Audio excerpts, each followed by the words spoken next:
जब ठगे गए गणेश जी। काफी समय पहले की बात है। एक गांव में एक अंधी बुढ़िया रहती थी।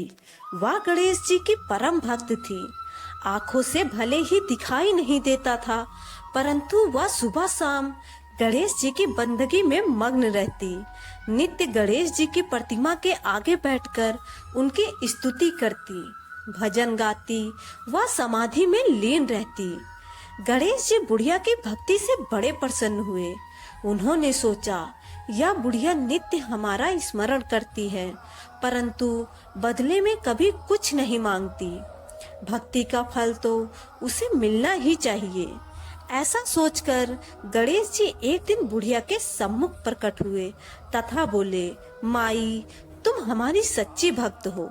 जिस श्रद्धा व विश्वास से हमारा स्मरण करती हो, हम उससे प्रसन्न हैं। अतः तुम जो वरदान चाहो हमसे मांग सकती हो। बुढ़िया बोली, प्रभु, मैं तो आपकी भक्ति प्रेम भाव से करती हूँ। मांगने का तो मैंने कभी सोचा ही नहीं, अतः मुझे कुछ नहीं चाहिए। गणेश जी पुनः बोले, हम वरदान देने के लिए आए हैं। बुढ़िया बोली, हे सर्वेश्वर, मुझे मांगना तो नहीं आता। अगर आप कहें तो कल मैं मांग लूंगी। तब तक मैं अपने बेटी व बहू से भी सलाह मशवरा कर लूंगी। गणेश जी कल आने का वादा करके वापस लौट गए। बुढ़िया का एक पुत्र व बहू थी। बुढ़िया ने सारी बात उन्हें बताकर सलाह मांगी।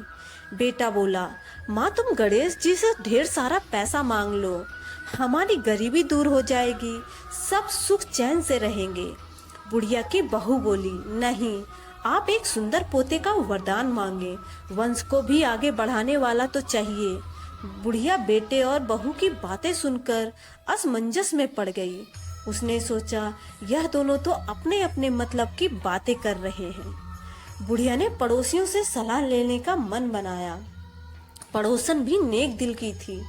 उसने बुढ़िया को समझाया कि तुम्हारी सारी जिंदगी दुखों में कटी है, अब जो थोड़ा जीवन बचा है वह तो सुख से व्यतीत हो जाए। धन अथवा पोते का तुम क्या करोगी? अगर तुम्हारी आंखें ही नहीं हैं, तो यह सांसारिक वस्तुएं तुम्हारे लिए व्यर्थ हैं। अतः तुम अपने लिए दोनों आंखें मांग लो। बुढ़िया घर लौट आई। बुढ़िया और भी सोच में पड़ गई।